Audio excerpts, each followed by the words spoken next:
Okay, today we're going to talk about a character who isn't very well known but is actually quite dangerous.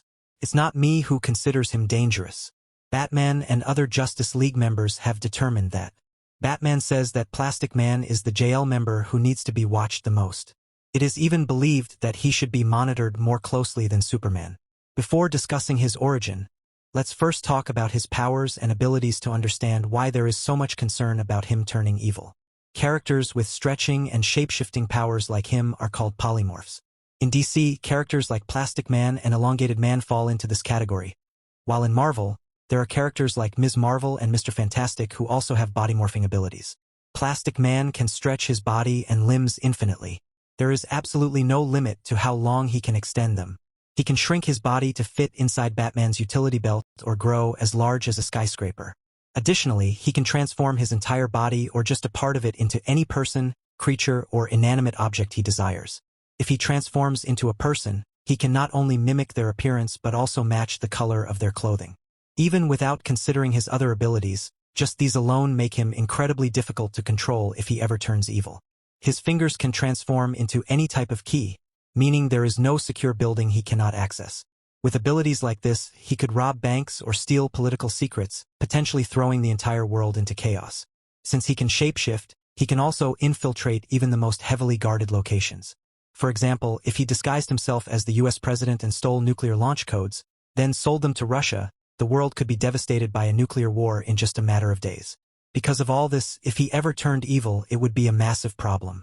Superman is considered powerful, but that's mainly due to his strength. He can still be defeated by someone stronger or through weaknesses like kryptonite.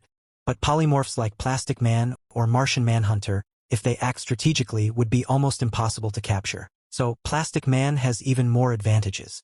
If he turned evil, people might think that even if they can't physically capture him, they could at least control his mind using telepathy. But that wouldn't work either. Just as his plastic body is immune to bullets and blades, his mind is also resistant to psychic attacks. If he gets injured, he can regenerate from any damage, whether it's to his heart or his brain. Although his healing process takes some time, it is still significantly faster than that of an ordinary human.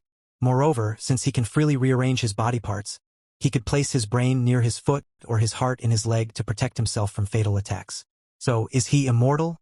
Yes, he is. He is immortal. Ever since he gained his powers, he has stopped aging. Even if he does age, it would be at an extremely slow rate compared to normal humans. His weakness is that if his body comes into contact with fire, it will melt.